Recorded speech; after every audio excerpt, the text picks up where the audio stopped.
Sería Juan. No.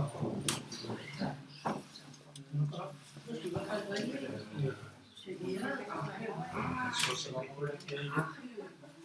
Este hombre lo sabe seguro. El sol se va a mover hacia acá, ¿verdad? Hacia allá. El sol, por lo tanto, la luz hacia allí. No, La luz que entra por el... va a ir para aquí, ¿no? irá subiendo Se más. va Irá escondiendo para aquí. subiendo para allí, pero no va a ir hacia allí. No, Vale.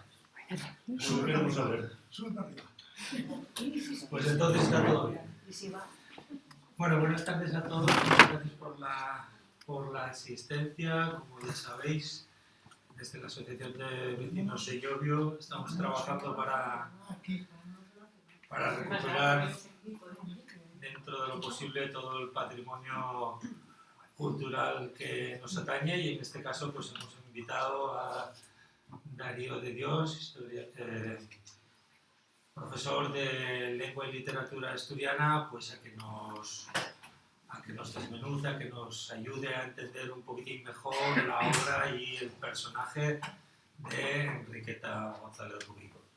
Sin más, le cedo la palabra y muchas gracias, Darío, por venir, por la molestia de estar con nosotros, y adelante, ¿qué nos cuentas? Muchas gracias por la presentación, muchísimas gracias por la invitación. Buenas tardes a todos y a todos. Ha llegado un montón poder estar aquí, porque como ya estuve comentando a Iván durante la comida, tengo familia en Ribesella, pasé aquí la mayor parte de los fines de semana de pequeño, las vacaciones, Semana Santa, incluso algún día de Navidad. Entonces, bueno, tengo mucha cercanía con esta zona. ¿Y tu abuelo? Mi abuelo venía aquí al baile a Llodio en bicicleta. Desde ya, mi abuelo viene de un pueblo que se llama Sean, que está al pie de la Peña Parda, y era de las Margolles, y marchó para allá con 15 años para Valdesoto. Yo soy de un pueblo de Valdesoto. Y venía todos los fines de semana para acá al valle, y venía en bicicleta.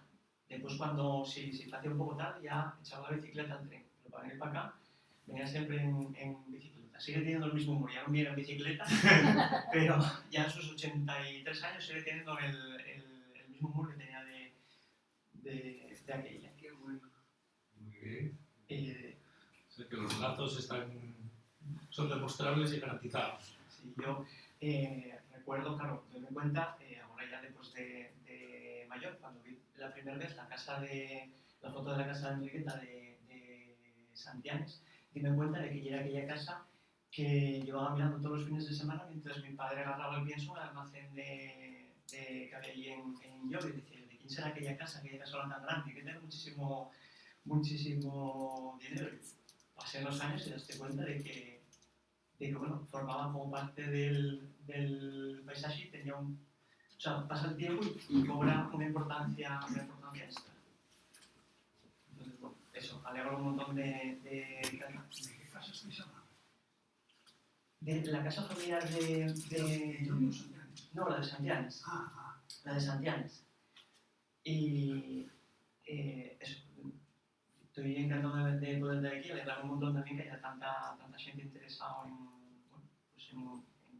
conocer un poco más de esta escritora. Y nada, si os parece, empezamos. No sé si estoy tapando la presentación. Vale. Bien, voy a empezar diciendo por qué di este título a la charla, y es que Enriqueta González Rubín firmaba con distintos seudónimos. Sí que hay algún texto que tiene firmado con las iniciales, algún que tenía dedicado a la familia, que era más bien, quisiera estuviera seguramente pensado para un consumo más íntimo. Pero lo que publicó en prensa solía sacarlo siempre bajo un seudónimo. Y de ellos se utilizó a lo largo de la vida, unos más, otros menos. sabemos que usó uno que era la gallina ciega, que es el primero que utilizó, el primero que sabemos hasta el momento que utilizó. Faltan unos tantos datos por conocer, tanto de la vida como de la obra, que hay que poner en entredicho casi todo lo que, no todo, pero muchas de las cosas que sabemos, porque mañana pueden aparecer nuevos datos que nos tiren abajo lo que sabemos. Ese fue el que más utilizó y después tengo otros dos, que es la cantora del Sella y una aldeana del Sella. Entonces, bueno, pues echando un vistazo fondo a lo que es la obra de ella, podemos ver cómo era una mujer adelantadísima al su tiempo. Realmente lo que hacía ella era innovar, no tiene nada que ver, aunque comparta características, la obra de ella con la de otros autores y otros autores de la época, no tiene nada que ver la obra de ella, va mucho más allá. Eso, muy diferente, muy innovadora. Entonces, jugando con estos nomatos que ella firmaba, de una aldeana del Sella, eso, con el nomato este de una aldeana del Sella, pues puse el título este de una anovadora del Sella. Y ahora vamos a empezar dando un pequeño repaso a la vida de ella. Vamos a dar un repaso a la vida de ella y después entraremos en materia con la obra. Para no lo hacer ni pesado ni tampoco excesivamente denso, lo que hice fue seleccionar unos fragmentos de la obra de ella, tanto lo que escribió en castellano como lo que escribió en asturiano, para demostrar por qué ella era tan innovadora, ¿no? Porque ella era una mujer adelantada a su tiempo, a nivel personal y también a nivel literario, ¿no?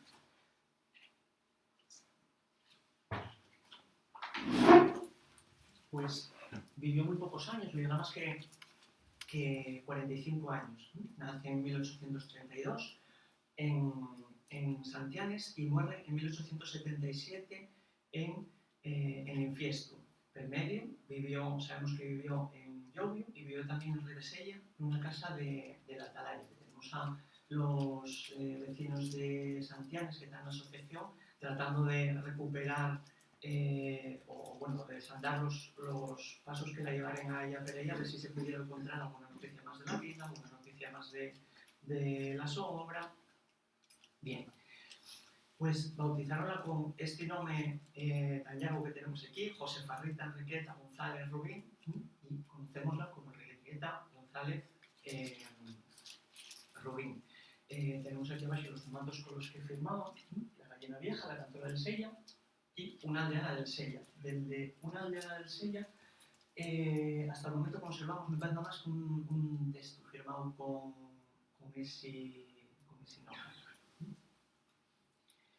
Tiene cierta importancia porque estos seudónimos, si bien estos seudónimos oculten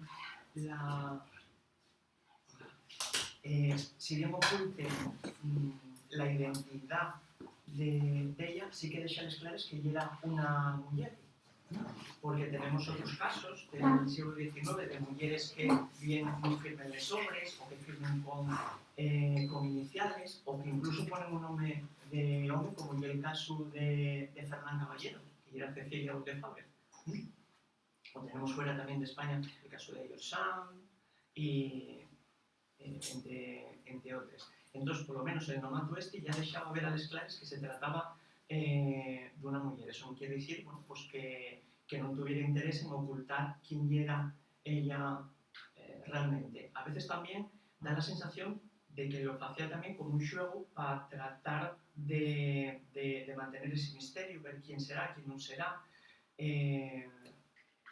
Esta mujer, incluso Portaso González Solís, el director del periódico El Faro Asturiano, donde ella más sabemos que dio a conocer, donde más ampliamente dio a conocer la obra, juega cuando la presenta también con ese misterio. ¿Quién será esta mujer cuando firma como la gallina vieja y dice no lo será tanto?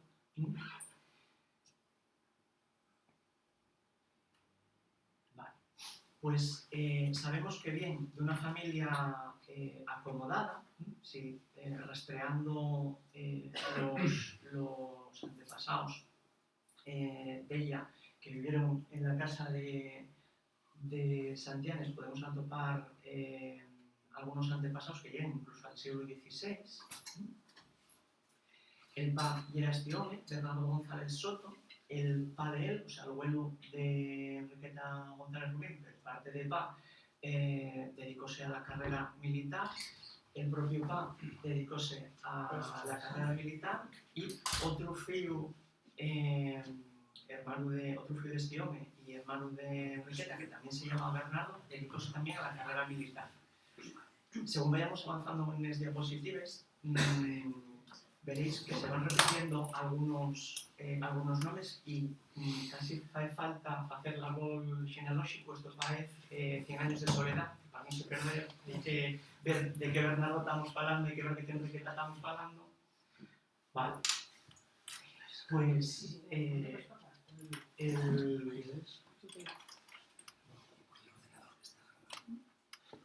la madre Enriqueta, el pallera de aquí de Santiago, se llamaba, venía de Camuño, de un pueblo de Salas. Con esta mujer, el pa tiene 5 hijos. Enriqueta y la hermana del medio. La hermana de Enriqueta muere muy pronto y él vuelve a casar de segundes con otra mujer con la que tiene otros 4 hijos. O sea que tiene 4 hermanos y hermanas de pa y ma y otros 4 que solo son hermanos por parte de pa. Vale. Sabemos que viene de una familia acomodada. Hay datos que los tenemos de forma directa, pues bien podemos sacarlos de algunos testimonios, y después hay otros que los podemos deducir de forma indirecta, pues por el trabajo que tenía el pa, por la casa que tenía. Cuando vamos a los archivos y vemos pues, las propiedades que podían tener en esa época a nombre suyo la familia, las actividades a las que se dedicaban. Bueno, siempre hay que jugar con lo que sabemos y con lo que podemos llegar a incluir o reconstruir a través de esos datos indirectos. Bien, pues cuando muere la ma, ella dedícase a cuidar a las hermanas y a los hermanos. No se iba a dedicar uno de los varones, tenía que se dedicar una de las mujeres, ¿no? Que era pues, la que se solía encargar de estas cosas.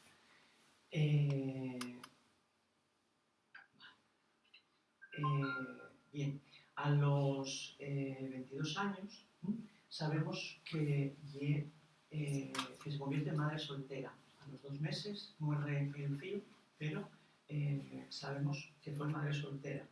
Esta va a ser una constante que se repita porque habrá 2 filles de ella que sean madres solteras también, y ella misma, cuando se casa la primera vez, casase embarazada a 1 mes de tener a la primera filla del matrimonio. Con lo cual debe ser ya, debe estar avanzado el embarazo.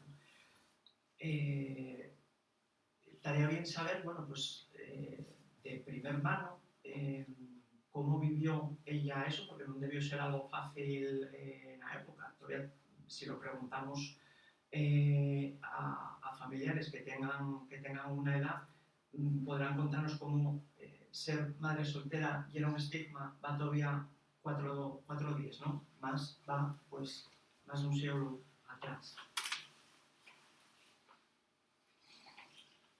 Pues aquí en la presentación tenemos los nombres de los fillos y los fíos y la fecha en la que nacieron.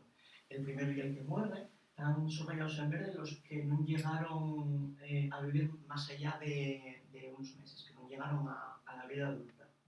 Tienen el primero de soltera y después tienen otros 8 fíos dentro del matrimonio, y en total pues hay 3 que se mayobren, con lo cual queden 6 fíos y fíes, algunos de los cuales mueren también muy mozos, independientemente que llegan a la edad adulta.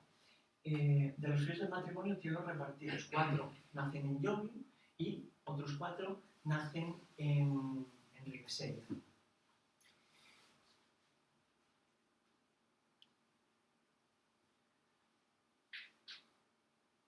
Vale.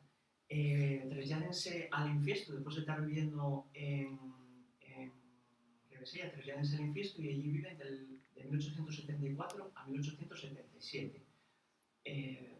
Nada más. Y a partir de ahí empiezan unos años que deben de ser bastante duros para la familia. Muere ella de un cáncer en 1877. 4 años después, en 1881, muere el marido. Y cuando muere ella, la filla pequeña tiene 4 años y la mayor 18. Cuando muere el papá, la pequeña tiene 8 y la mayor 22, con lo cual fue la hermana mayor y después la segunda hermana mayor las que se tuvieron que hacer cargo de los hermanos y de los hermanos. Unos años más tarde, en el 88, 7 años después de quedar huérfanos de pa y de ma, muere María Consolación, que es la filla mayor del matrimonio. Y sabemos que un año después, en el 89, trasládense todas las filles, el fiu no, el fiu crece que ya en ese momento ya estaba para Cuba, hablaremos después de él, trasládense a vivir a Alcobayo. Y no sabemos la fecha exacta, pero sabemos que poco después de esa fecha marchen también todas las filles de Enriqueta para Cuba. Allí todavía ellos pueden seguir la pista durante un tiempo, pero poco a poco, bueno, pues los datos que tenemos de la descendencia van perdiéndose. Todavía queda familia descendientes de los hermanos y de las hermanas de Enriqueta aquí en Ribesella. Esa gente sí que se tiene un poco más de seguimiento. Pero de lo que es la familia que está en Cuba, eso, vamos perdiendo la pista. Y aquí es donde empezamos ya a ver los problemas con los Bernardos. Tenemos al Bernardo que es hermano, que es de los 5 que tuvieron el pa y la ma de Enriqueta, el último, el más pequeño. Después vienen los otros 4 que nacieron del segundo matrimonio. Bien, pues sigue la carrera del pa, conviértese aquí en coronel y marcha a Cuba. Y allí va a convertirse en gobernador. Al poco de marchar él, y cuando sabemos que se desplacen a vivir allí el resto de las filles de Enriqueta, pues probablemente pues, porque hubiera una mejor situación económica allí o porque fuere el hermano, el tío en este caso, el que lo estuviera un poquitín amparados, ¿no? Porque todavía había alguna que era menor, de las pequeñas. Vale. Pues tenemos también noticias en Cuba del otro Bernardo Rogelio, que es uno de los fieles de Enriqueta, que es publica esa obra que aparecía incursiva que se titula Junto al Sella, que es una recopilación de unos textos que ella publicó en el periódico El Faro Asturiano, que el director del Faro Asturiano, Tasso González Solís, publicó, pues el FIU volvió a publicar esos textos y hízolo en Cuba.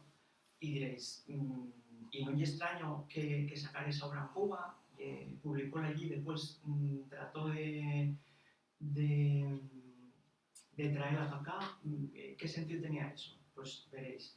Hay una cantidad, pero no nos podemos hacer la idea, hay una cantidad tremenda de literatura expublicada, literatura en asturiano, expublicada en distintos países de América, sobre todo en México y en Cuba. y de hecho hay el primer periódico que tuvo muy poca vida, duró de 1883 al 84.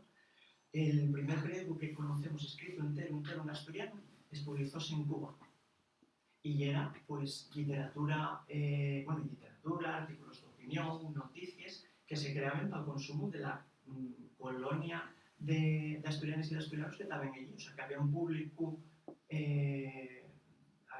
importante a lo que se sabe. Sábese que había obras de teatro con una aceptación bastante importante, con lo cual non lle de extrañar, ¿no? que aparece esta obra. Bien, y tenemos también noticias de este Gonzalo del Palacio, que lle un nieto de Enriqueta, que aunque no la conoció, sí que conserva, digamos, memoria de, pues, de lo que pudiera encontrar de la web, ¿no? Pero, muy agado.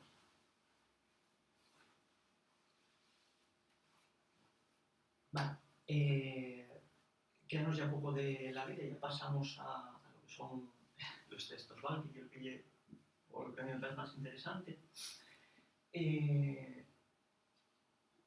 Bien, ¿qué tipo de formación, que muchas veces es interesante para saber, bueno, pues por qué escribe esto y no escribe lo otro, un escritor o una escritora, y me interesa saber qué formación tuvo, ¿no? Y qué acceso tuvo a la cultura, si fue autodidacta o si fue a la escuela, si tuvo alguien que la guiara, un preceptor o una preceptora, bueno.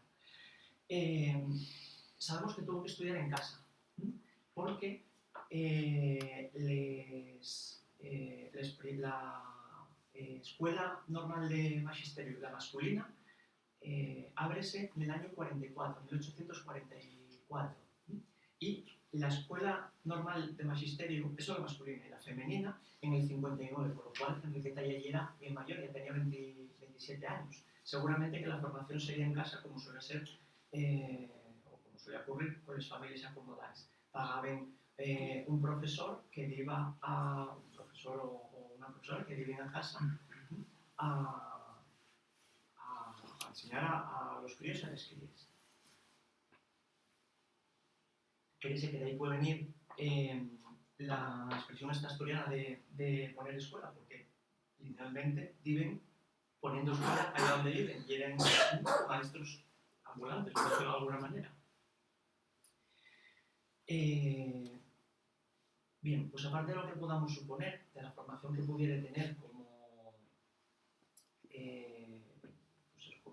mujer que venía de una familia acomodada, tenemos datos, una sobra, que nos van ver que tenía una cultura muy amplia. Se murió muy moza, también empezó a escribir muy moza, porque empezó a escribir, o los primeros textos que conocemos de ella, que empecé primero, son de cuando tenía 22 años, pero vemos una cantidad de referencias tremenda. De María Reguera, y el primer escritor que conocemos de la literatura asturiana. Pues hay un cuento que hay una boda por amor que tiene como un inicio muy parecido al de algunos poemas de María Reguera, con lo cual debió conocer a ese autor y, o sea, vamos, debió leer, porque no autor del siglo XVII. Después tiene en la novela que conocemos de ella, Viaje del Cipacho el sordo Oviedo, vemos alguna referencia también a poemas de Xosefa Xovellanos, con lo cual también debió leerla, y no solo que la llegue, sino que incorpora esas referencias en la obra propia. Después de la literatura castellana tenemos un montón de referencias, y aquí puse las que me parecieron como más interesantes. En el mismo cuento, el de Una boda por amor, tenemos un final muy parecido al del Lazarillo.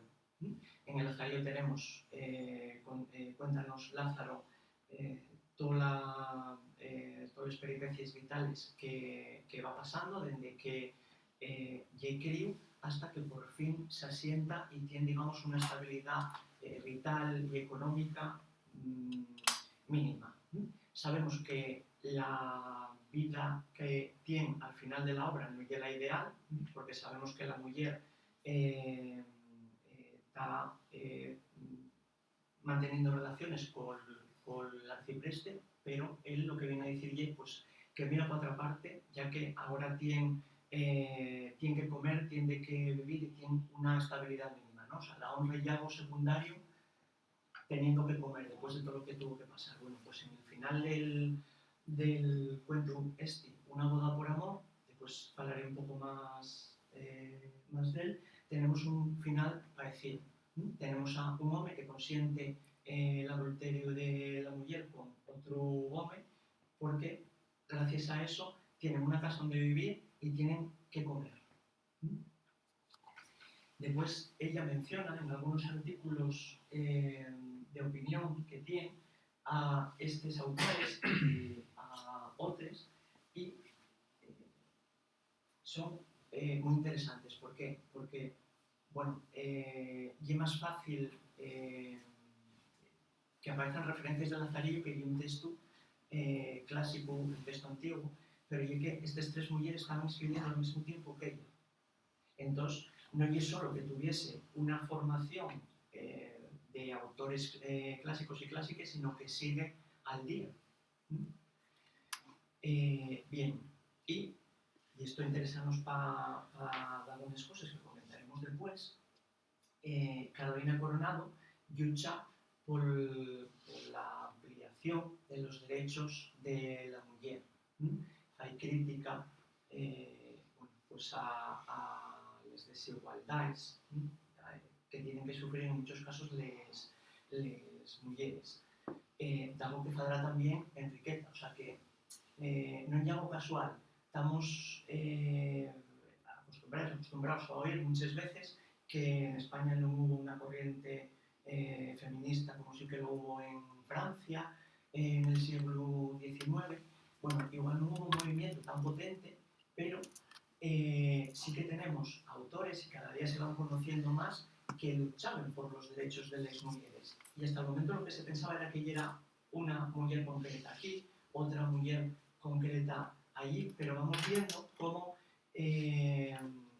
con investigaciones recientes, cómo estas tres mujeres que tenemos aquí se conocían entre ellas, cómo llegaban a mantener reuniones entre ellas y con otras mujeres, cómo mantenían correspondencia. Había una red, no eran personas aisladas, hasta el momento eso pensabas que eran casos aislados y a lo que vamos sabiendo cada día vemos que bueno, debía ser algo más común de lo que puede parecer, ¿no?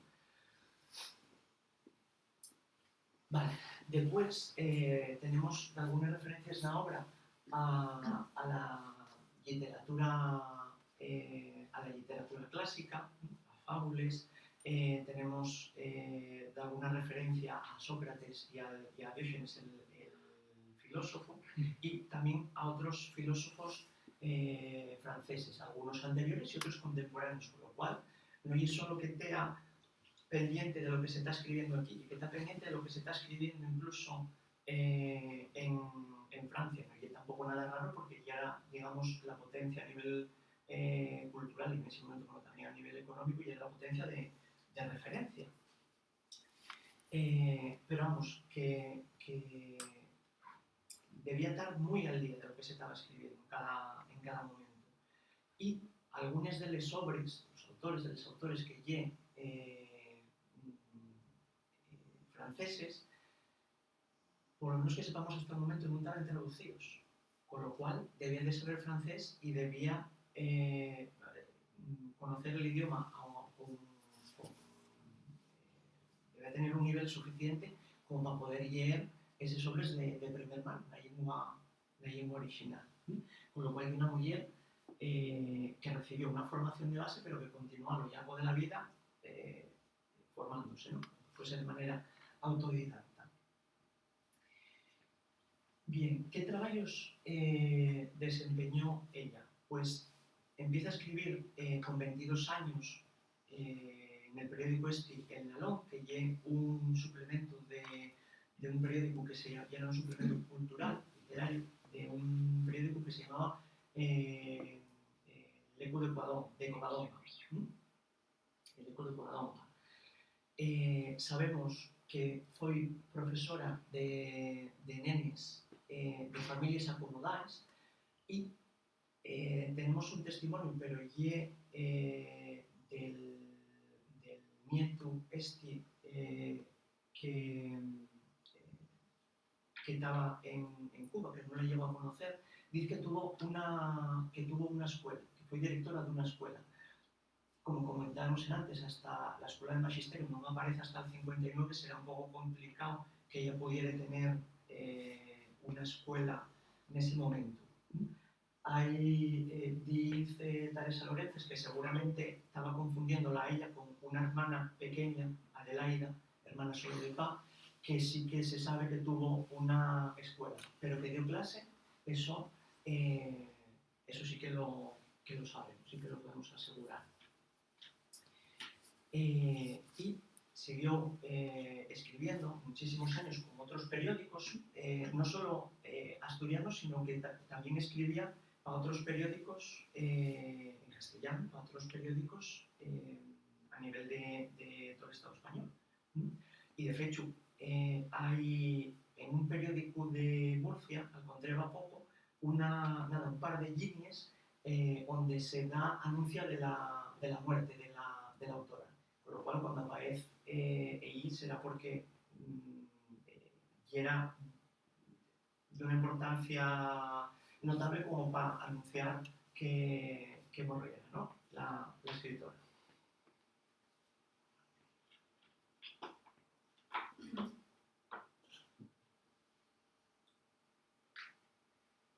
Vale. Y antes de pasar a la obra,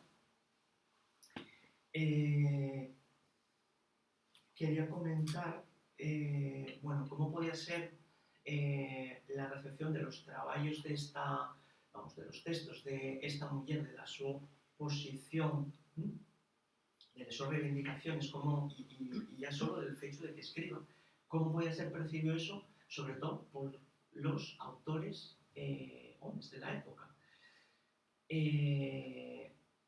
Voy a leer una cita de Clarín, y yo creo que con eso ya queda todo explicado.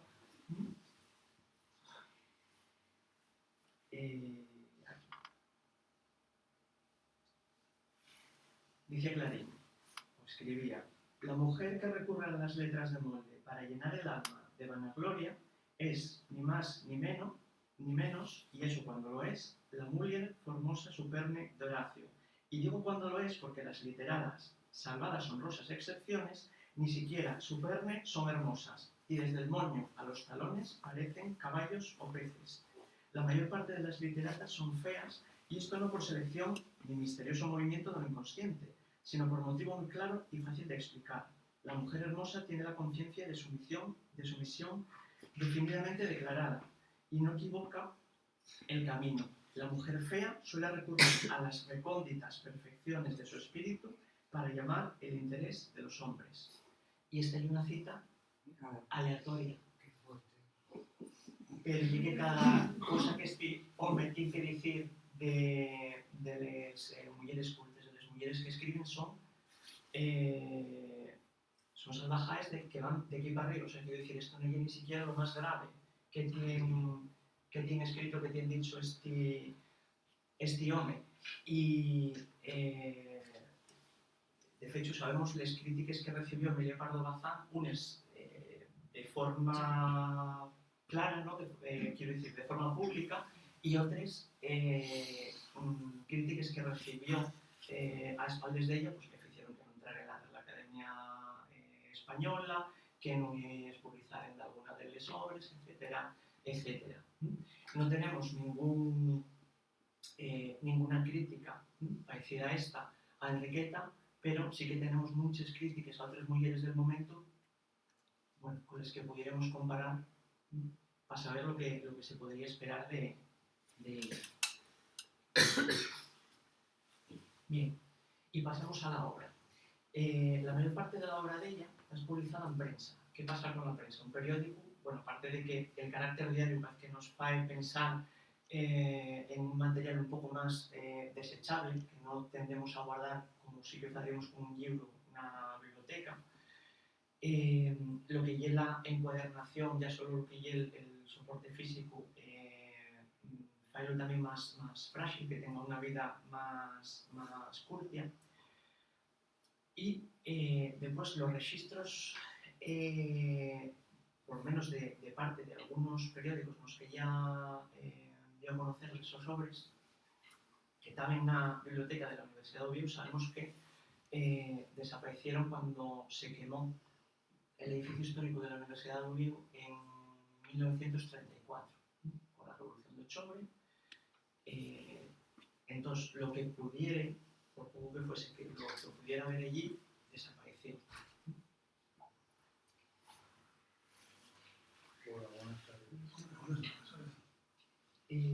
Bien, pues como comentamos antes, ella escribe en castellano y escribe en asturiano. Escribe en dos libros, por lo cual, incluso en los mismos periódicos. En el Faro Asturiano tienen publicados textos en castellano y tienen textos escritos en asturiano. Pues, diznos Teresa Lorences, que tiene bastante estudiada a la autora, que sobre todo donde ella más diferencia velle nos cuentos, los relatos curiosos que tienen los cuentos. Dice que los que están escritos en castellano tienen una influencia más romántica, describen la naturaleza más, esa naturaleza refleja los temas que se traten, que normalmente son temas más tristes, los espacios son más lúgubres, mientras que los cuentos que tenemos escritos en asturiano son de una tendencia realista, son más críticos, les elimínese prácticamente lo que son las descripciones de del paisaje, y sobre todo lo que se centren en la representación y la crítica social. Vale, pues sabemos, aquí olvidóse de meter que escriben de alguna crónica, tiene alguna crónica publicada en el periódico, tiene artículos de opinión, tiene poesía, tiene relatos curtos o cuentos, y pongo novela o novelas porque conocemos una, pero pensamos que puede tener escrita una segunda, por algunos datos que tenemos, que después comentaré. Con lo cual es una autora muy completa. No tenemos hasta época muy reciente autores, de igual que sean hombres que mujeres, que sean tan completos, que abarquen tantos géneros diferentes. Normalmente pues había lo que más abundaba y era la poesía, que era también lo más fácil de publicar por la extensión, y era lo que más tradición tenía, por lo cual ya había modelos también que seguir.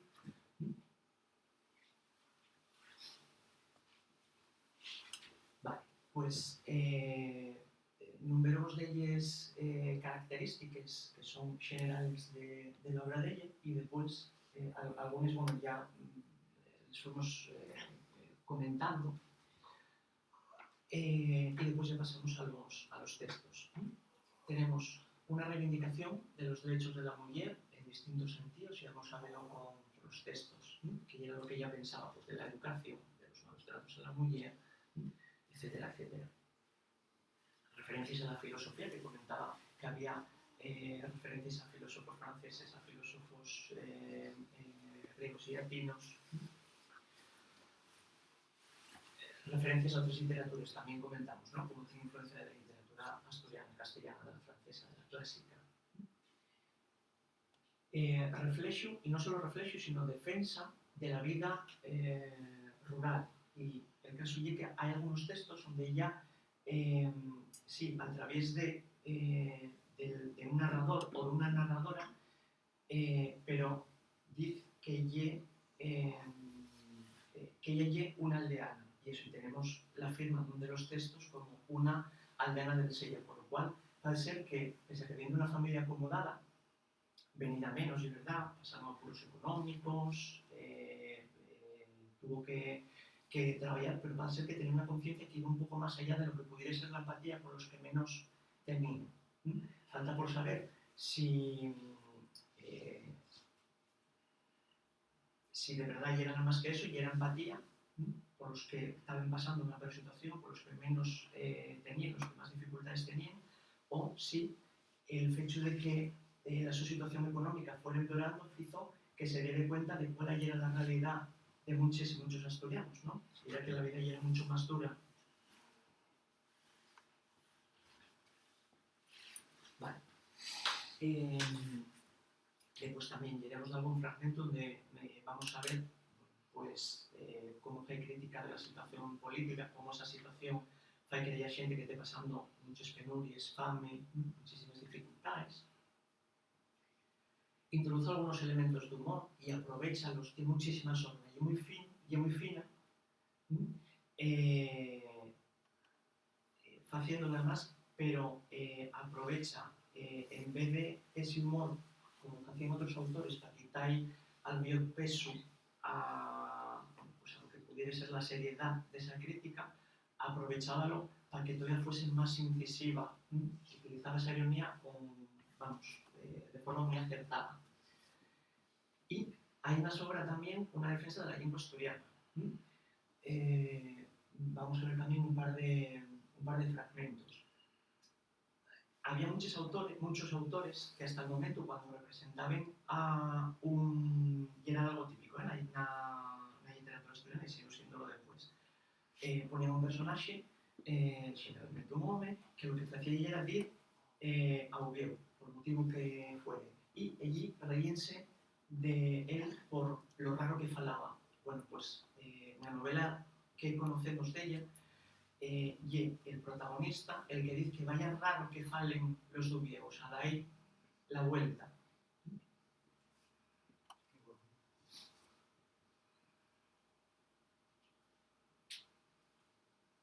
Vale, y a partir de aquí, voy a cerrar los textos, que igual los ven en la pantalla.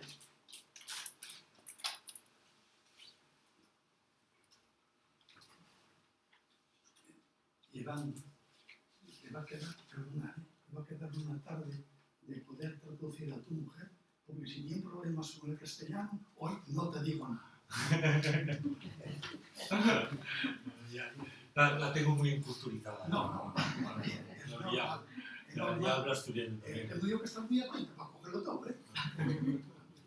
Sí.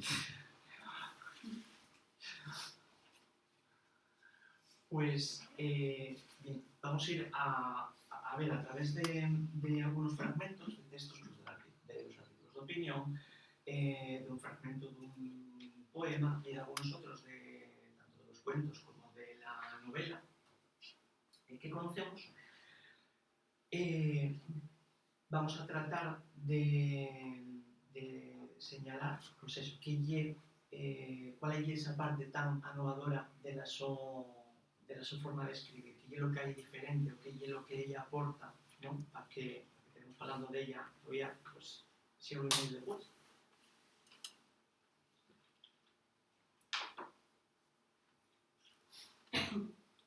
Bien, pues, dentro de los artículos de opinión, oímos un fragmentín de que está en castellano, que se titula «Es un asunto peliagudo».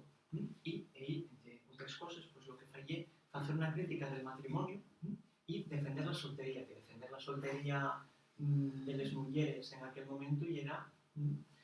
Pero ahora... Pero ahora... Es ahora, sí, exactamente. O sea, que, vale. Exactamente. Cuanto más en aquel momento. Bien, pues no sé si lo veréis bien, pero bueno, acompañado de la lectura, y dice ella: no soy inclinada al matrimonio, ya estaba casada.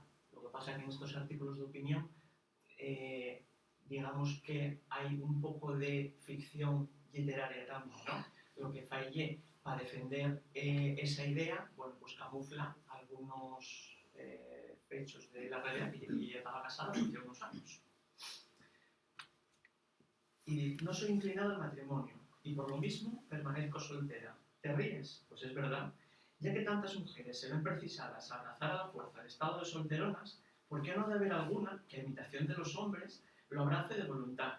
Yo he debido nacer hombre. Esto decía también Emilia Pardo Bazán. Yo tenía que haber nacido hombre. Yo he debido nacer hombre. pero nací mujer. Lo cierto es que nada quiero con el matrimonio. Soy sola, soy libre como el pájaro en el aire.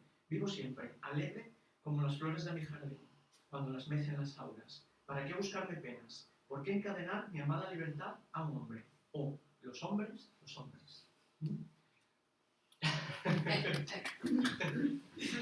Sí, la verdad que para aplaudir exactamente, pues si despacies a estos, tenemos en Emilia Pardo Bazán, y que comentamos en antes, resulta que ocurrió ellos de forma independiente en momentos diferentes, que no se conocieran y que llegaran a tener las mismas ideas.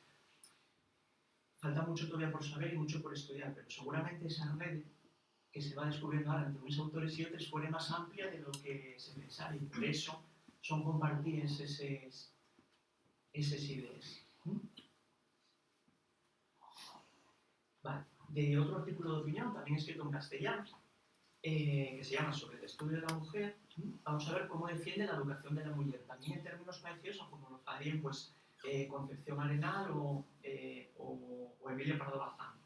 Hay que decir que Emilia Pardo Bazán, la primera obra que publica, no literaria, lo primero de todo que publica, y del año 76, un año o unos meses antes de que muera Enriqueta, con lo cual no se debieron de conocer seguramente.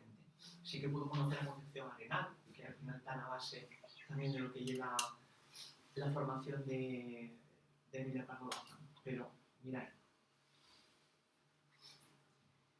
si yo fuese hombre y tuviese que escoger esposa entre dos, de las que una supiese coser y otra escribir lindos versos, elegiría la primera, porque hace más falta en una casa una costurera que una escritora.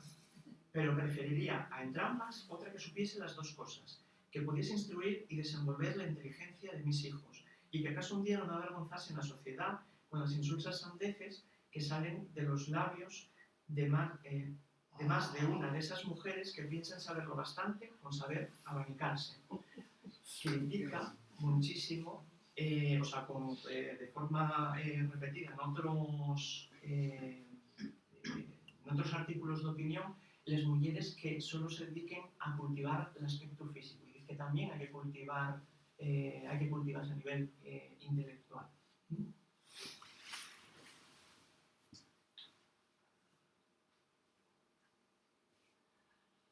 Y les pareciese a estos, también en Pilar Sinués, que hay una de los autores que citaba yo antes, que cita ella en uno de los artículos de opinión, que era mucho más conservadora, muy religiosa, una familia muy conservadora, pero que desde ese punto de vista bastante diferente al de Enriqueta, seguía defendiendo lo mismo, que era, vale, sí, una mujer tiene que ser, iba a decir que tiene que ser una mujer de su casa, pero la formación nunca está de más, y así instruirá a las fías y a los fíos, así podrá aconsellar al hombre, vale, sigue siendo, teniendo una función, digamos, subsidiaria dentro de lo que es el hogar, pero y es necesario que se forme, que llegue un avance. Vale, tenemos también poesía. Pues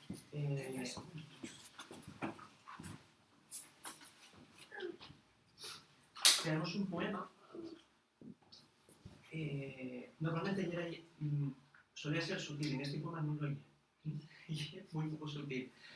El señor Don Faro Asturiano y Protaso González Solís, que era el director del periódico El Faro Asturiano. Y era el cuarto periódico con más tirada a nivel nacional. Dentro a España, era un periódico importante. Por lo que sabemos, Protaso González Solís era la primera persona en Asturias que vive de la prensa.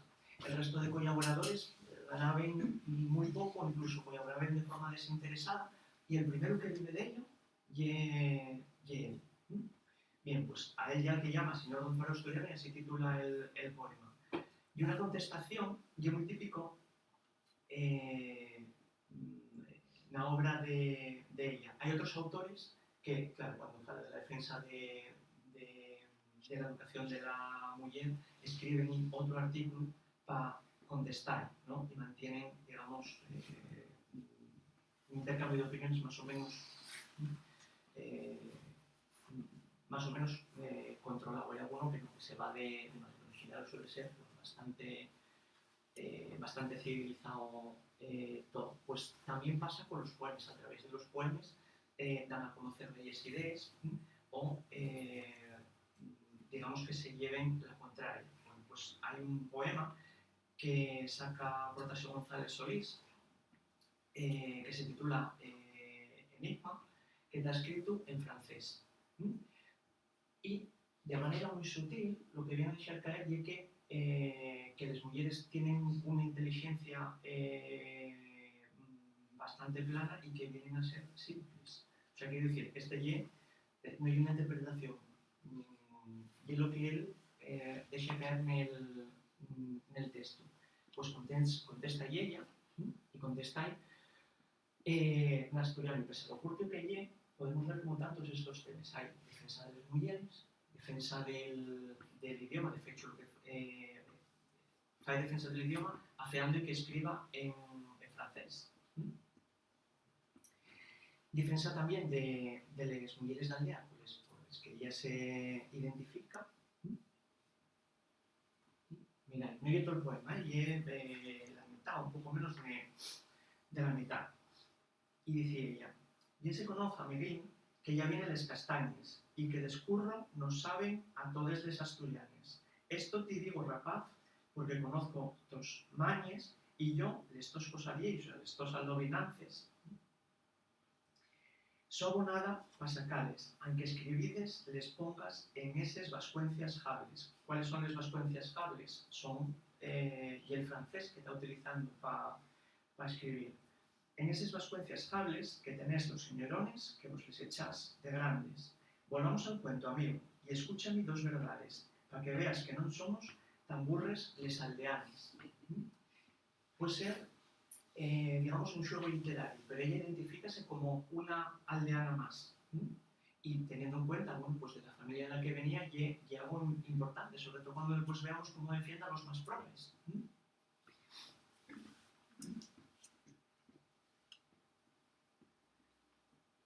Bien, este cuento, Una oda por amor, que está escrito en asturiano también, junto a la novela que tiene, para mí, bueno, yo todo bueno en ella, pero para mí es de lo mejor que hay, y pueden sacarse muchísimas cosas. Yo un texto de unas 7-8 páginas, no es muy largo, pero hay muchísimos dobles sentidos, muchísimas cosas que poder sacar de él. Este sí que os lo voy a contar un poco más, de forma más detallada. Voy a spoilearos el principio, la mitad y el final, ¿sí? Todo lo que es necesario, ¿vale? Bien, tenemos a Lala, que es una moza que está quedando todas las noches en el horro con un mozo que tiene. Es imaginar que era lo que hacía todas las noches en el horro. El pa dice que quiere casar con un primo segundo de él, o sea, un primo de él, sería primo tercero de Lala. Un matrimonio de conveniencia, que llega lo típico en esa época. Los matrimonios en un principio llegan una forma de medrar económicamente, de medrar socialmente, ¿no? De ir mejorando. Y el amor llega algo secundario. Pues dice que, bueno, pues que el que podrá hacerse cargo de la facienda que tienen, de la casería que tienen ellos, que podrá hacerse, me parece que dice un par de años, cargo de la renta, bueno, que tiene una posición económica un poco más desahogada que ellos. Vale. Y ella dice que no se quiere casar, y dice, no, si yo lo que sé lo que te pasa a ti, pero me dice, casate con Perico, que es el mozo con el que estaba quedando todas las noches. Consigue casar con él, y un dato interesante porque hasta 1862,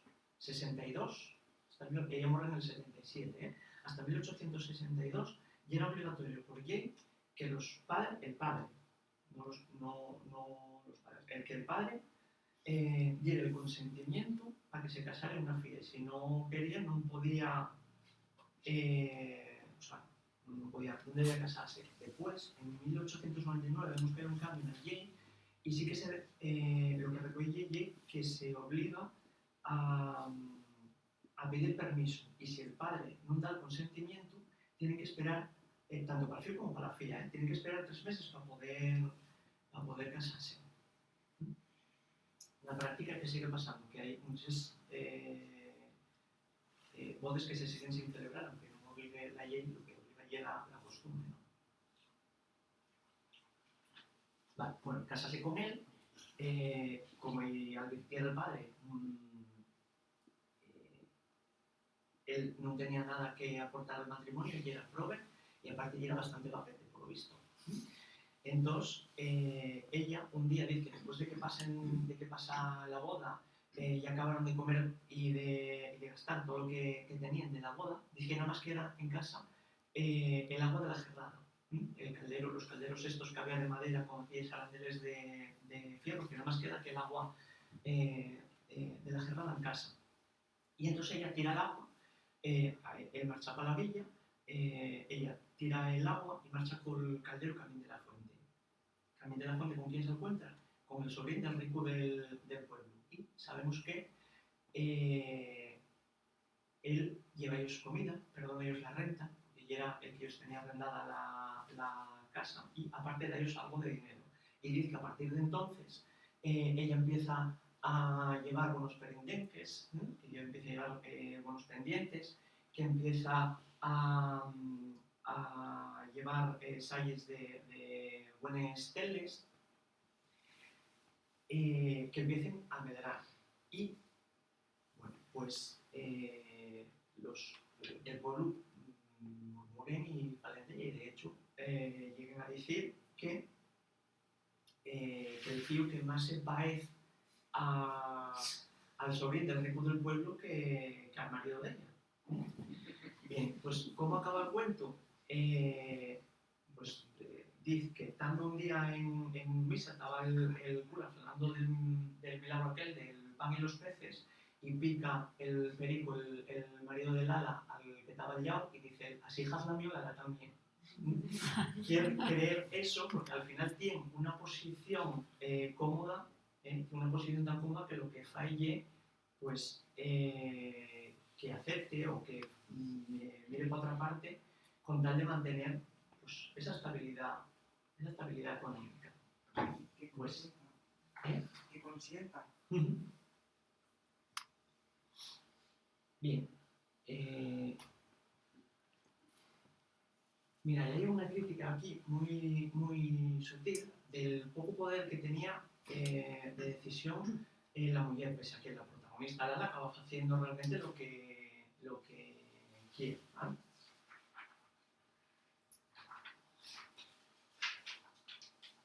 Dice Stiller, el padre de Lala, mi hojilla del alma, nos ya somos viejos y yo sobre todo necesito quien me ayude a que tú ya tienes 20 años hechos pelos ninchos y me estere que te cases. Aquí tosí una vez y escarrió otra por ver que respondía Lala, que así se llamaba la jilla, pero esta agachó la cabeza hacia la rueca como para deshacer un bopizo, un grullo de filo, y siguió girando. El viejo miró a la mujer y la mujer miró al gato.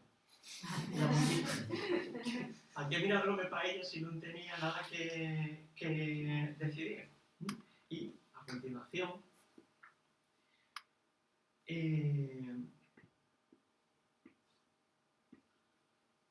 dice, ahora bien, dijo el viejo, yo respondí a mi primo, compadre, los mozos se han casado, que ños no.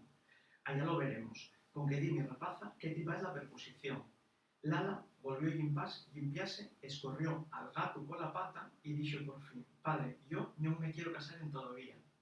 Y miré cómo fala de escorrer al gato, que ya era para el que miraba la madre, y seguramente esto no es casual. La madre estaba sujeta, digamos, a unas normas que ella ya no siguió, ella rompe con esa cadena. Y esta es la parte a mí más interesante del cuento, porque hay 7 o 8 palabras en las que llega a hacer varias críticas al mismo tiempo. Cuando todo el mundo está hablando de ella en pueblo, dice que un día que la madre que la reprendió, y mira lo que contesta ella. Lala ató reírse, o sea, cuando los del pueblo salen de ella, ató reírse y hazla suya. Ella sigue la de ella. Una vez que su madre la reprendió, respondió que así la hacían algunos señorones de alto copete. Comentaba esto un poco, esta frase, con una compañera de trabajo que da la asignatura de religión, que decía ella, claro, y que la moral y era algo que normalmente se les pedía a los probes. Y era algo que se les pedía a los probes, y los que tenían más posibles también estaban sujetos, pero, como todo, ¿no? Siempre tenían más libertad. Pero una parte, está diciendo que la mujer no se avergüenza de que los del pueblo salen de ella. No se avergüenza ni trata de esconder lo que está haciendo cuando es la propia madre la que la recomienda, que llama la atención y mira lo que andan diciendo de ti. Y además de eso, defiéndese como si estuviera orgullosa y además critica a la gente de una posición que dice, pues, tiene otras normas, ¿no? Fechas a la medida de ellas. Vale. Y llegamos a la novela, y aquí comento un par de cosillas, y ya que sabemos por Fermín Canella, que fue el profesor y el rector de la Universidad de Oviedo, sabemos por él que publicó en el año 1864 en el Faro Asturiano una novela por entregas. La novela que conocemos de ella, que es El viaje del tío Pacho el Sordo Oviedo, está publicada en 1875. Entonces, mientras no aparezca otro texto o tengamos noticias más exactas, lo que no podemos saber es si que primero sacó en prensa por entregas esa novela y después la sacó como una obra de conjunto, publicó el libro más adelante, o si escribió por lo menos otra novela. Y era muy típico en la época que publicar literatura por entregas, era la forma de que pues, todo el mundo se quiere comprando el periódico la siguiente vez y que no perdía un solo número porque perdía el fragmento del texto que quisiera conocer. Con lo cual en esto no va ni Enriqueta ni la literatura asturiana va atrasada. Normalmente digamos que la literatura asturiana, bueno, pues con ellos problemas que va encontrando por el camino, ¿no? Por la situación del idioma. Pero, como norma general, en asturiano va haciéndose lo mismo que se está haciendo en otras literaturas. Y si no hay por lo menos una literatura castellana, que bueno, pues tiene otro empate, sí por lo menos otras literaturas que sean equiparables como la catalana o la gallega, que tienen una suerte parecida, ¿no? Vale. Pues la primera novela escrita en catalán ya en 1862, 2 años después de la primera que escribió Enriqueta. Y la primera gallega, hay 2 fechas porque está escrita en el 70, pero no se publicó hasta 1880. De cualquier manera,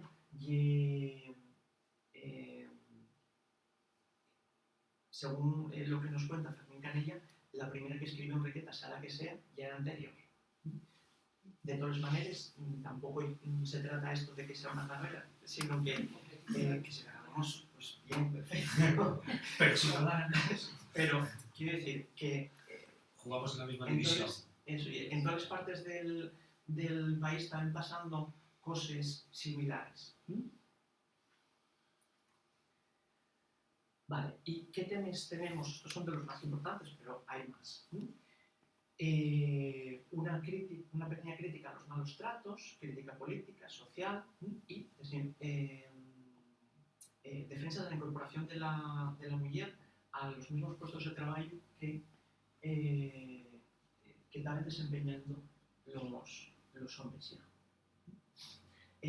Cuento también un poco por encima cuál es la historia de la novela. Tenemos al tío Pacho, que escribe un prólogo en el que parece ser o da a entender que va a escribir este texto, va a escribir esta novela por petición del maestro, que mandó que pusiera por escrito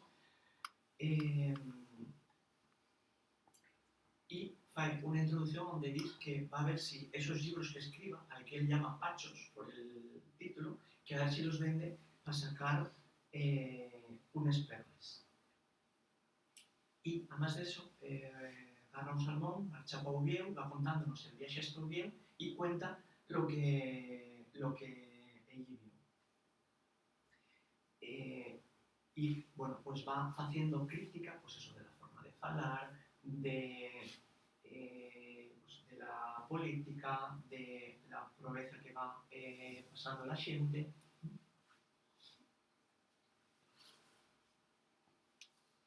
Mira, aquí, pues esa crítica es sutil, pero crítica a los malos tratos a la mujer. Desde el principio, de la primera página, y dice: ya se sabe, cuando yo me estelo en tío Pacho, que estaba quemando, carape, ganas me dieron de agarrar un churrasco, y era la mujer la que estaba quemando los libros, no tenían con qué encender la cocina, por eso marcha a vender los libros y marcha a vender el salmón, no tenían casi ni que comer, pues dice, cuando la ve allí quemando los libros. Ganas me dieron de agarrar un churrasco, pero Dios me libre, nunca ya senté la mano y no quiero entamar. Y acordándome de un que el maestro me contaba que se llamaba como corbates o cosas así, ¿no? Que ni siquiera salía del paso cuando la mujer le tiraba una duerna agua per sobre la cabeza. Este corbates y Sócrates. Ahí tenemos una de esas referencias clásicas.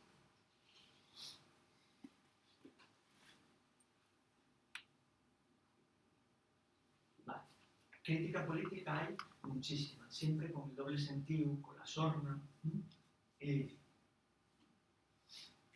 Pues yo que sí, es buen discurso, pero si fuera quien mandara la que, como tampoco la prueba de estudios no está muy bollante que digamos, también mandaría poner un banco en cada lugar para que ella se asentara, que no me sobraría, que temo yo que si así seguimos, amurrise la prove de decaimiento por falta de caldo. Y mira tú si fueron agudos los señores de Oviedo que pusieren el banco, y aquí xoga por doble sentido de banco de sentarse y del banco que presta dinero. Y mira tú si fueron agudos los señores de Oviedo que pusieren el banco lo más cerca que pudieron de la universidad, del hospital y de la escuela normal, del magisterio, como quien dice, esas tres cosas son las que más desdebilitadas están y las que más ellos timbran las rodillas, que agudos son. Vine a decir, a xogar con ese doble sentido, la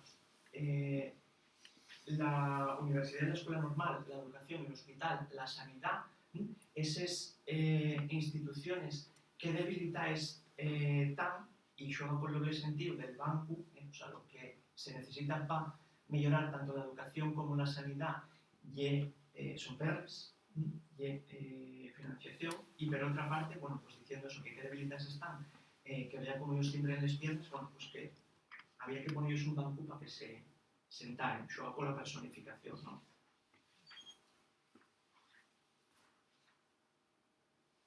Vale, después otra crítica que está a medias.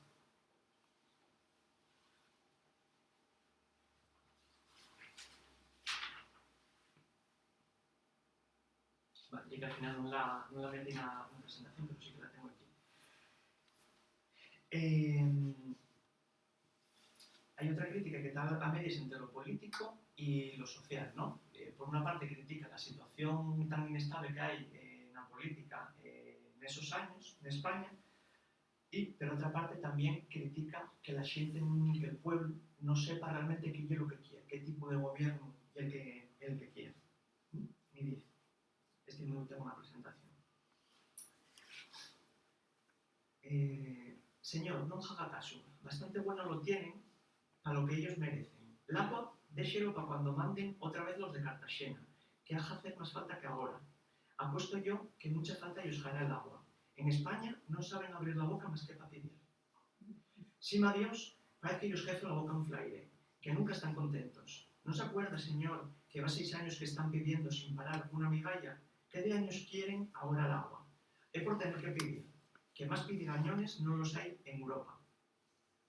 Pidieron revolución, diémosla. Quixeron regencia, allá ellos fui.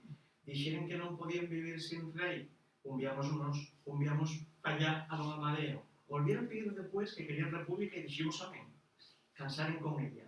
Y después de hacer una cosa en aquello que llaman dictadura, que el diario la lleve, volvieron a pedirnos un rey. Y por fin, cabo que lo topamos, ahora piden agua. Claro, está hablando de la revolución del 68, de la regencia de Serrano, del reino de Amadeo de Saboya, de la Primera República. Está haciendo una crítica de toda esa situación tan convulsa que había a nivel político.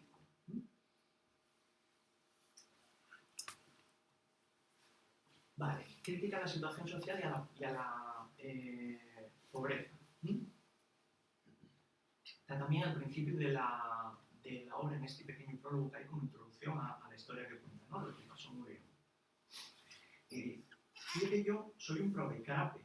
Los probes, por muchas constituciones que en España hagan igualándonos con los ricos, los chules, siempre vamos a ser probes. Y no tener quien nos ampare. Cuando hablamos de la universalidad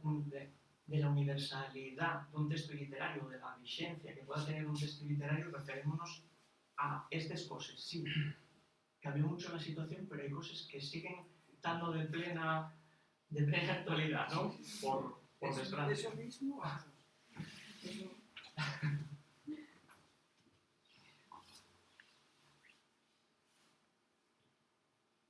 Vale, aquí la defensa de la incorporación de la mujer al trabajo.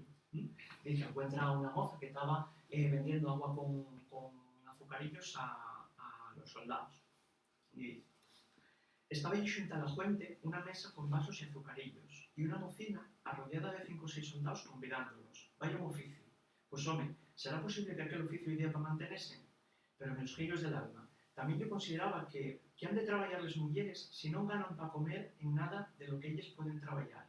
Los condenados de los hombres levantáronse con todos los oficios y no ellos dejan ninguno. ¿Qué han de hacer?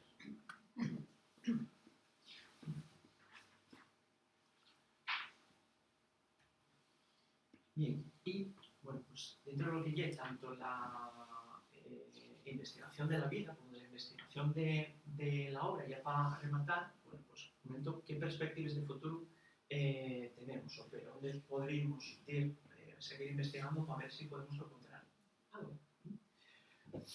Pero una parte, en los casos en los que vivió la autora, sigue que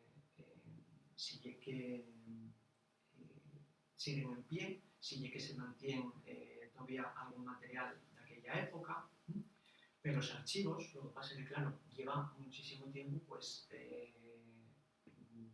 y como ejemplo son yo, como matar a una formiga a ladrillazos. Pues bien, por ejemplo, al archivo histórico y empezar con el nombre de Enriqueta, con el nombre de los pas, de los vuelos, de los hermanos y de los hermanes, en el caso de los hermanes, para seguir la pista, lo mejor hay que seguir buscando pel hombre, el marido entonces, claro, y una investigación muy poco agradecida, pero que habrá que afrontar para ver lo que podemos encontrar de ella.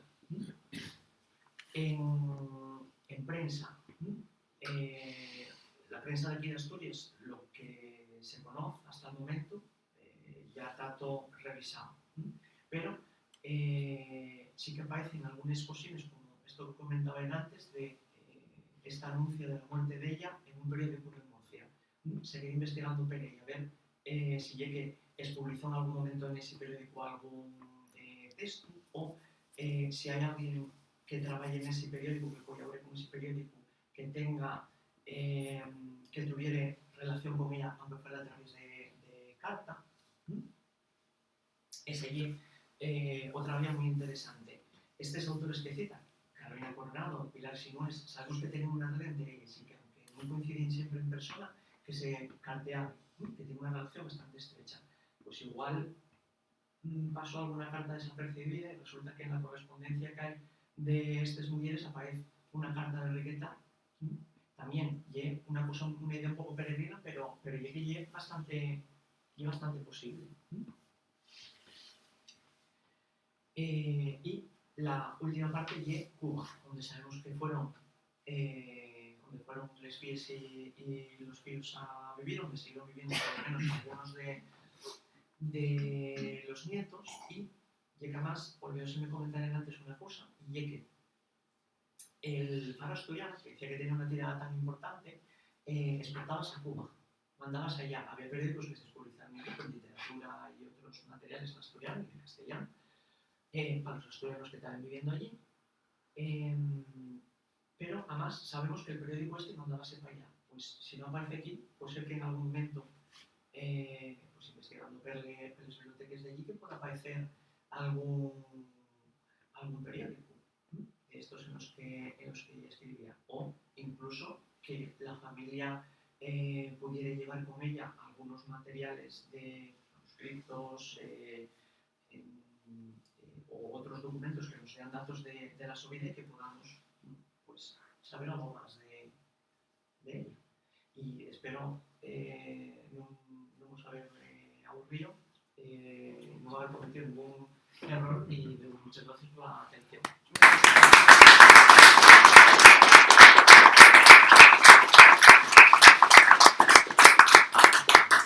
Muchas gracias a ti, Darío, por la charla, que ha sido muy amena, muy interesante. Creo que todos hemos aprendido mucho, algunos ya sabrían muchas de las cosas que nos has contado, es muy interesante.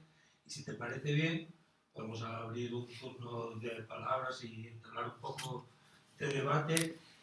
Yo quisiera hacerte una única mini corrección. Es que hasta 1892 de Asturias a Cuba no se exportaba. Eran regiones del mismo país. Cierto. Esa es la única. ¿Vale? Pero en cualquier caso lo digo para situar la realidad histórica que estamos analizando. O sea, cuando Enriqueta publica algo que se publica en Cuba, es igual que se publica, pues ¿en qué otro diario has dicho de otra parte de España que nombraron su muerte? En Murcia. En Murcia. Publicar en Cuba y publicar en Murcia, en aquel momento, aunque la carta tardara lo mismo, es lo mismo, lo cual nos hace pensar que es más fácil que un autor actual pudiera publicar en Cuba, porque la realidad geopolítica era distinta.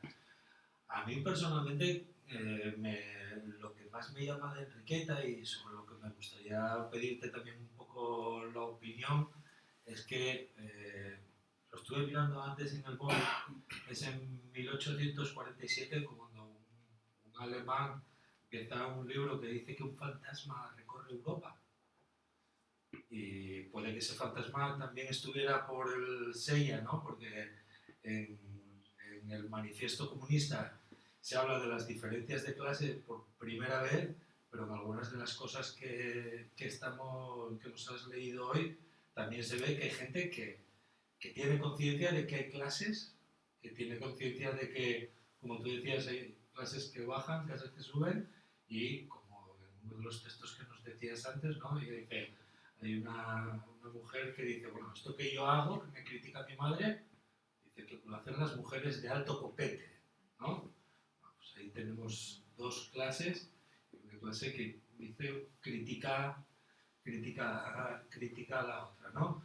A mí me fascina pensar, o me está abriendo como una ilusión terrible, esta sensación que durante años nos han transmitido directa o indirectamente que España y Asturias en especial era una esquina cultural y bueno, pues parece que no tanto, ¿no?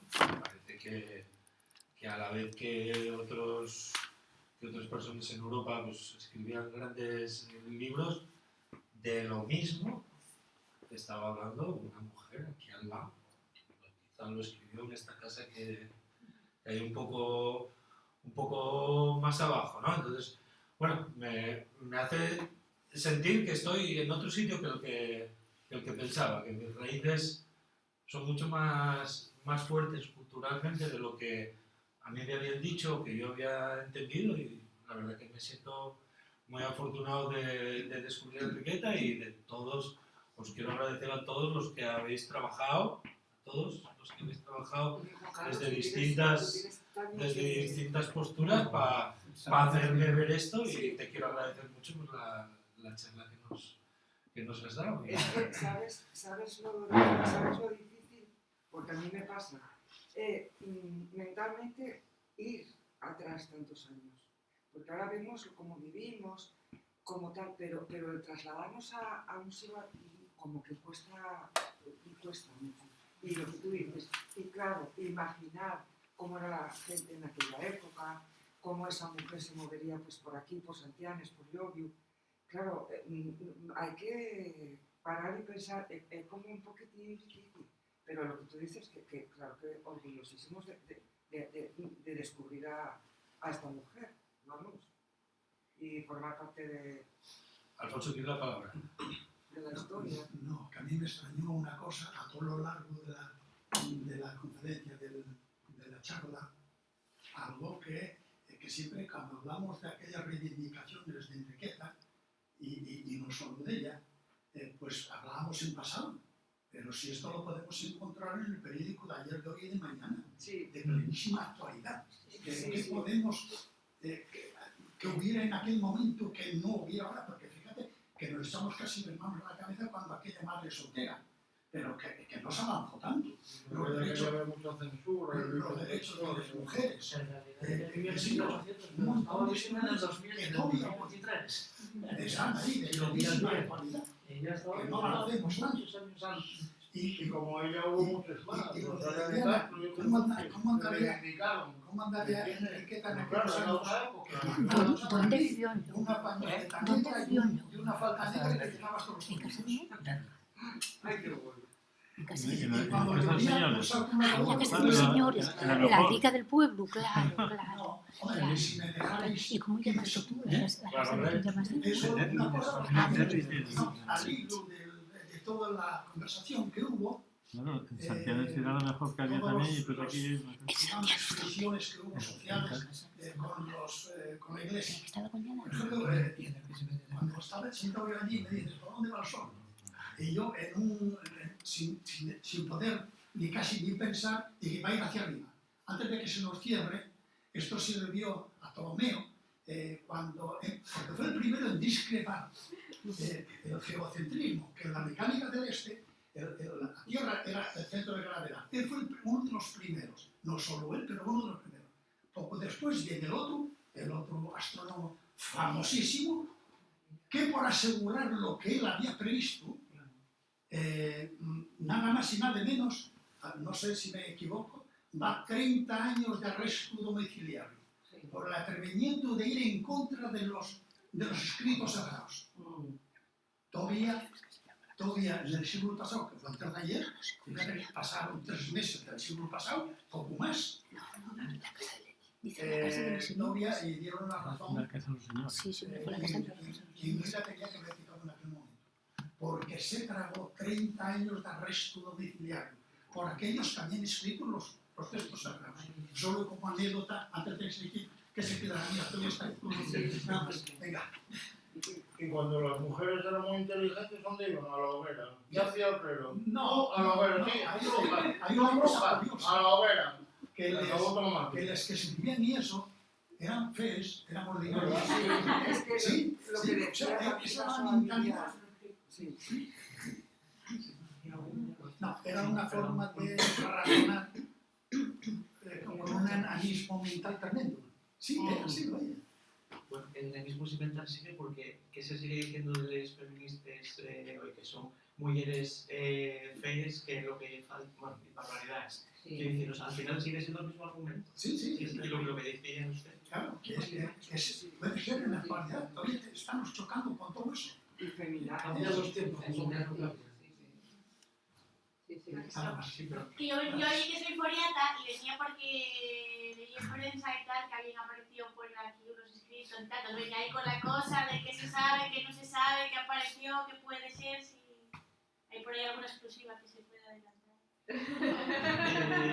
de momento no. Sé que estaban ahí en tratos, que había vecinos de la Asociación de Santianes y que también de la Asociación de aquí de Llodio, que estaban en contacto con el dueño de la casa de aquí Pero de ¿cómo llega la Llodio. historia? ¿Apareció aquí? O sea, ¿cómo llega el...? En Santiago, en Madrid. Fue Santiago de La historia es la siguiente. Bueno, yo soy Juan Carlos, soy el presidente de la Asociación de Vecinos de Pero Santiago. por el Cotilla, el salseo, a ver qué... A nosotros nos llega una información de que hay una casa donde vivió Enriqueta Llobio. Sabíamos que había vivido en Llobio, pero no sabíamos en qué casa. Me acabo de enterar ahora mismo que es la casa de los señores. Sí, creo que sí. Es la casa de los señores. Entonces nos ponemos en contacto con la familia no está muy de acuerdo con ver la casa o que entre gente de fuera en la casa. Sé que entraron hace 2 meses entraron a ver lo que había y sí sabemos que hubo documentación en su día, pero quizás hoy no la haya. Entonces, bueno, una oportunidad perdida, esperemos que no sean todas esas oportunidades perdidas y esperemos estar en la próxima más cerca del éxito. ¿Y por qué? Porque lo llevaron, porque... Bueno, pues dicen que estuvo muy deteriorado, pero por conversaciones que tuvieron entre familiares, decían que sí había... Yo no sé cuántos años estuvo en Llobio. Sí, 7 me parece. 7. Sí, del 59, de 1859 a 1865. Se cree, el 59... Pero ella mientras tanto arrendó el molino y la casa en Santiago. Sí, eso llegó por medio. En el 61 compren el molino y en el 62 arrenden la casa.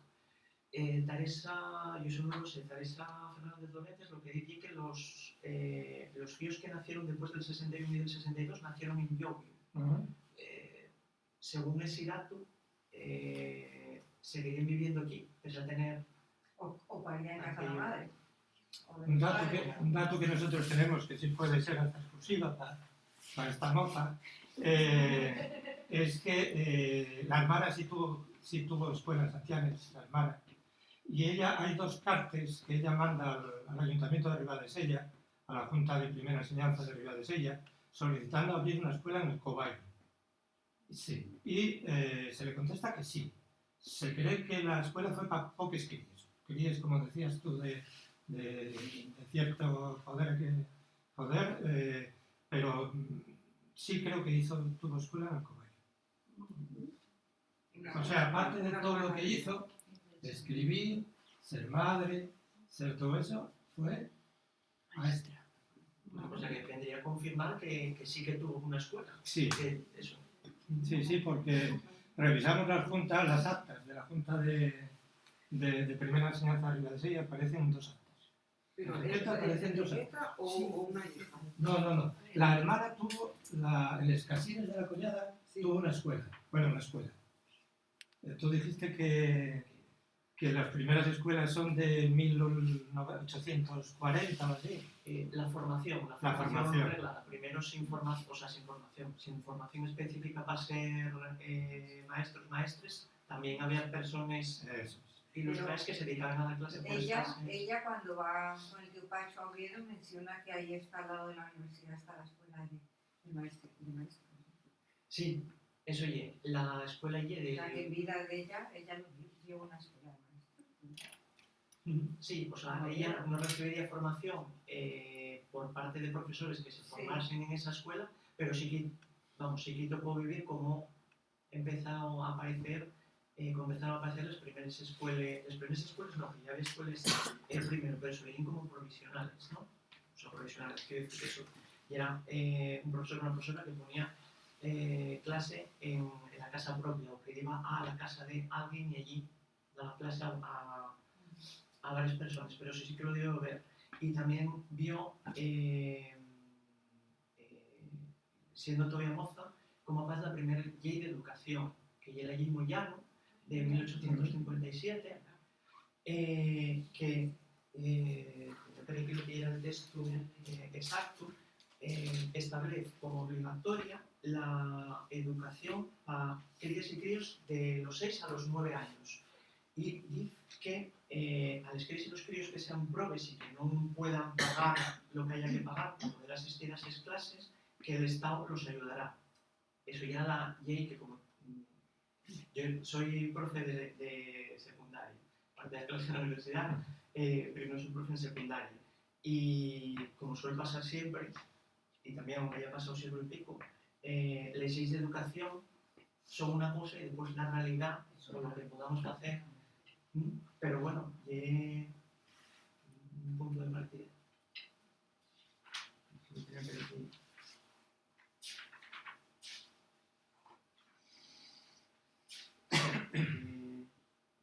Sí, de los 6 a los 9 años.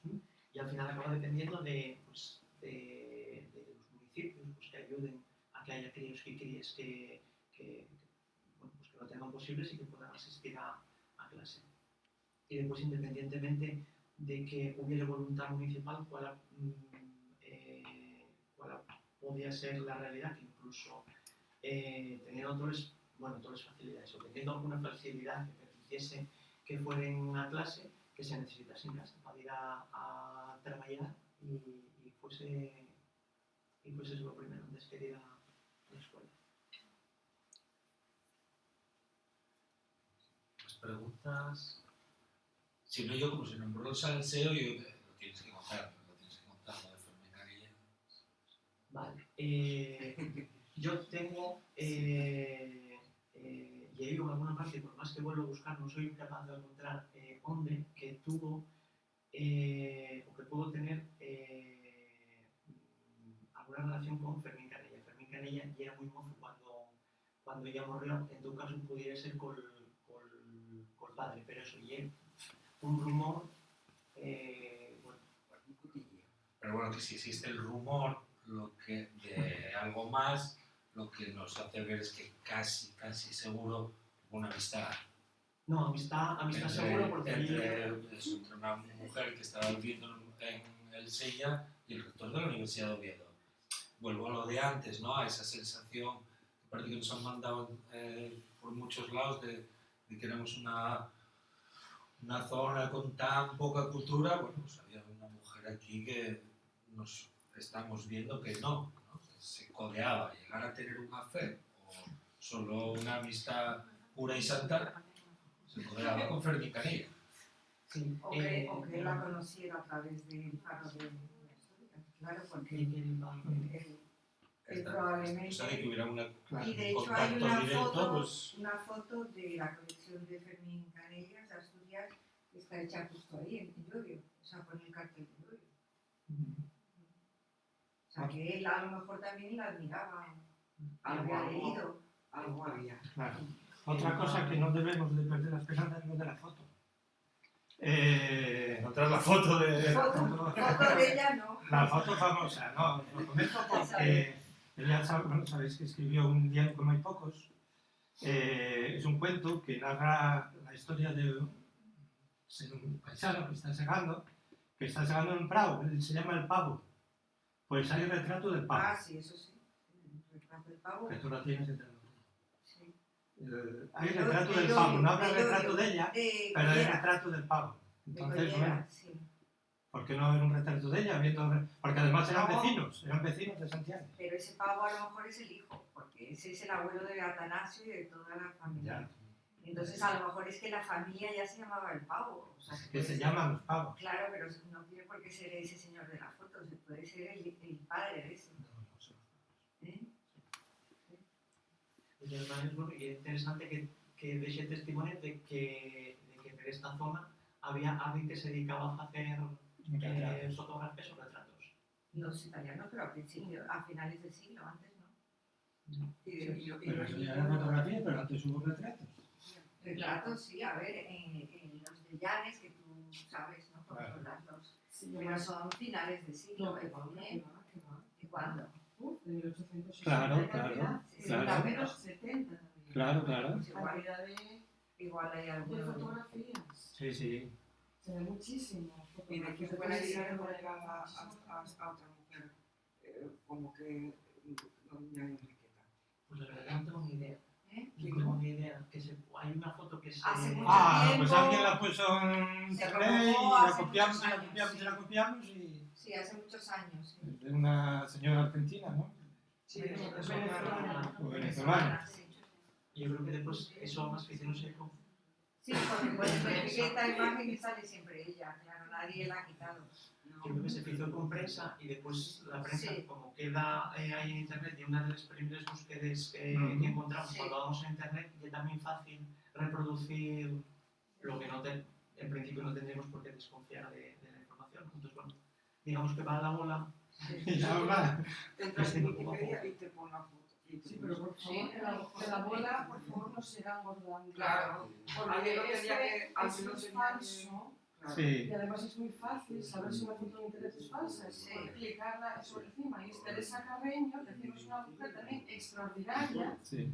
también adelantada a su tiempo, que tuvo que marchar de su Venezuela natal porque había tenido 3 matrimonios y eso no estaba bien visto. Y fue pianista, se considera como la mayor pianista del siglo XIX del mundo. Fue compositora, que es rarísimo que una mujer fuera compositora. Fue empresaria y fue cantante de ópera. Es decir, que fue una mujer absolutamente extraordinaria. Entonces, yo no sé a quién se le ocurrió la maravillosa idea de coger esa foto y ponerse la Enriqueta, porque además nació 20 años más tarde. O sea que, y a ver, es muy lamentable también que, bueno, pues, que la prensa se haga eco de esto y no, bueno, aquí Y que no, nos aclare, que no se... no, es que no puedes poner una foto falsa. Ya. Vamos a ver, entonces por favor, que se pare esto. Es un fake, que sabemos cómo está la prensa en estos momentos, que hay periódicos que se fundan para mentir, pero bueno, a ver si paramos un poco entre todos. Y aprovecho que tengo la palabra para agradecer enormemente a todos los que estáis detrás de esto en YouView, que hayáis hecho esta actividad, porque es maravilloso que bueno, Ribadesella yo creo que no se conoce realmente quién fue todavía Enriqueta. No, o sea, llevar Es esto una desconocida a día de a hoy. los pueblos, además a los pueblos más cercanos que vivieron esto. Y bueno, pues es una figura absolutamente reivindicable, porque Ribadesella solamente es Agustina Moides. O sea, son más personas, y es una mujer extraordinaria que yo creo que había una visión sobre Enriqueta antes de la aparición del Tupacho. Antes de la aparición del Tupacho, bueno, pues verdad la obra era un poco menor, digamos. Pero en el momento que aparece el Tupacho, que es una maravilla, la novela esta, que solamente es la primera novela gastronomical, sino que en sí misma es una obra literaria maravillosa. Y detrás de mí está la traductora María Cueto, que tradujo para una edición que hicimos en Amigos de Ribadesella, para que la idea, yo la que hice la propuesta, la idea mía era, por favor, si la gente, yo que soy también filóloga, no, es muy difícil entender el texto de Enriqueta para alguien que no esté de estas cosas. Bueno, pues hay que hacerlo accesible a la gente de Ribadesella, por lo menos en castellano. Y es verdad que se pierde, ¿no? Claro, traductor y traductor, ¿no? Se pierde. Pero es que hay momentos maravillosos, maravillosos. Entonces, bueno, si no lo tenéis, bueno, alguien lo tiene, podéis hacer una Ribadesella, pero se puede leer, en castellano y Tío Pacho. Muy pequeña obra y muy recomendable. Muchísimas gracias por todo. Sí, yo quería decir una cosa, yo llevo poco tiempo en Asturias y llevo poco tiempo por aquí, pero ayer descubrí porque la biblioteca pública de Ribadesella se llama Enriqueta González Rubí y me llevé una sorpresa tremenda porque para mí me habían invitado la gente de YouView y ayer casualmente cuando até las dos cosas dije un poco por ti porque ha visto una promoción muy, a mí me parece muy bonita, ¿no? El hecho de tu conferencia y tal. Y luego, por otra parte, cuando ayer dije, ya, digo, pero es Enriqueta González Rubí, ¿no? Entonces, esas dos cosas y la ponencia de hoy, desde luego, a mí que cada vez estoy más emocionada con la cultura asturiana, ¿no? Y en concreto con el concejo y tal, ¿no?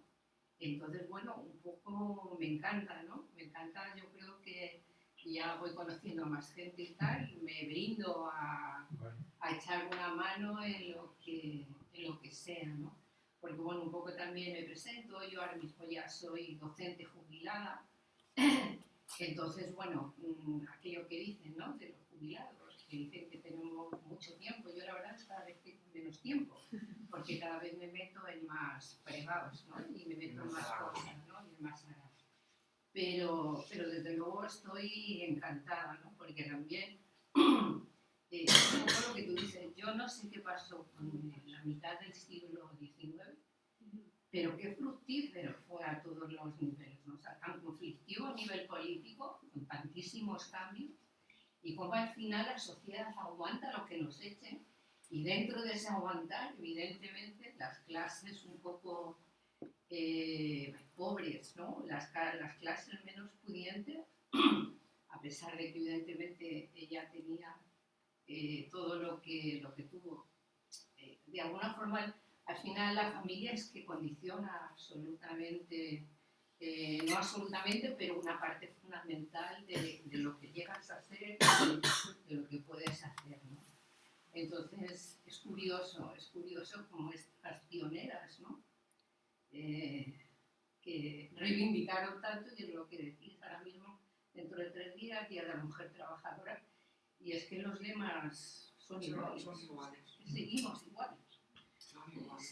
igual, ¿no? O sea, podemos volver a poner los mismos lemas que puso Enriqueta o que pusieron todas estas mujeres gallegas, ¿no? Que es lo que tú decías, es curioso, ¿no? Como estas puntas de aquí de España y dentro de la España interior no sabíamos nada tampoco, ¿no? Entonces es verdad que se nos pone la cultura asturiana a tope. O sea, pensábamos que, bueno, los vaqueiros, ¿no? La cultura vaqueira, ¿no? Básicamente, y la cultura marinera. Pero en la parte intelectual, científica, cultural y tal, nunca se habló. Y lo digo yo, que soy docente, que de alguna forma he tenido acceso a obligación de tener mucha más información para poderla transmitir, ¿no? Y no se ha podido hacer, por lo que decimos, ¿no? Es una pena, pero bueno, así estamos, y además muy animados. Yo creo que es muy interesante lo que habéis transmitido, ¿no? Y a lo que estáis trabajando, mejor todavía. Gracias como asturianos. Sí, gracias. Y como aldeanos, que mucha culpa como aldeanos, pues sí, como aldeanos asturianos. Sí, yo siempre reivindiqué la aldea cada día más, y hay que seguir reivindicándola porque si no es una parte nuestra. Total. Y hay que pelear a tope. Somos aldeanos y somos rurales y somos... Y los que estudiamos en la villa todavía nos acordamos. Yo sé que hay gente mayor aquí que fue, sobre todo los que le tocó estudiar en el pueblo, en Santianes, yo que era Santianes, y marchar para la villa, y éramos de segunda. Los aldeanos. Éramos de segunda. Esta gente todavía, yo menos, porque soy a decir más joven, ya no soy joven, pero joven. Mucha gente lo lleva dentro. El ir del pueblo a la villa era ir a otro mundo. Sí. ¿Y cómo nos trataban? Pero eso era aquí en Ribadesella. Yo soy de Margolles. Yo iba a Sarriondas y eso no lo había. De Margolles a Riondas eso no lo había. Wow. Mi hermana vino de Barcelona, estuvo en Barcelona 30 años y vive en Margolles. Y trabajó en Ribadesella. Antes de marchar para Barcelona trabajó en Ribadesella. Y de Margolles dice que no, a Riondas. La gente de Arriondas, encantadora, sencilla, y venir para Ribadesella dice que es una odisea. Y estuvo en Barcelona 30 años. Y dice que en Ribadesella, la gente de la aldea es nada, Nos es tenía marginados. marginados totalmente. Totalmente. Pero no pasa en otros pueblos. En Arriondas no pasa eso, con la gente de Margolles, con la gente de Triungo, con la gente... Eso es en Ribadesella, que siempre miraron a los de los pueblos por encima del hombro. Yo lo gestioné y paso, pero hay gente que todavía está ahí con esa... Bueno, Sí, había un sí, dicho, sí. un Y dicho de Ribadesella, el paisaje, pero no la persona. Además, de verdad, una vez en Margolles oí yo eso, que de Ribadesella el paisaje, pero no el paisaje. No hace mucho que lo oí en Margolles, que lo dijo un señor de Cangas de Onís, que dice, no, a mí me encanta ir a Ribadesella, pero de Ribadesella el paisaje, no el paisanaje, que yo nunca lo había oído.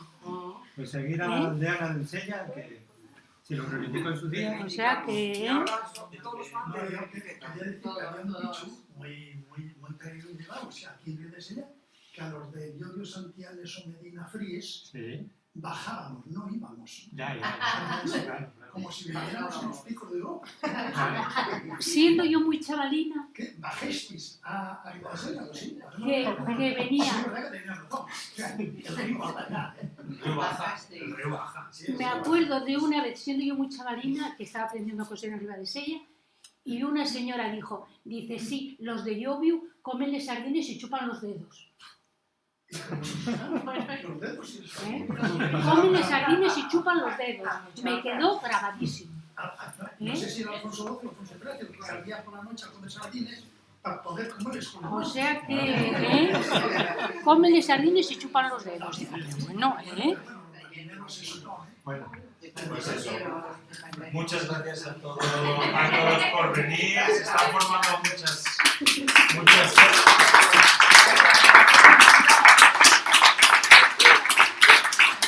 Y por supuesto, como el local sigue abierto un rato, pues que se queda a quedar y formar pequeñas charlas es off the record, ¿sabes? Pues sigue siendo posible, ¿eh?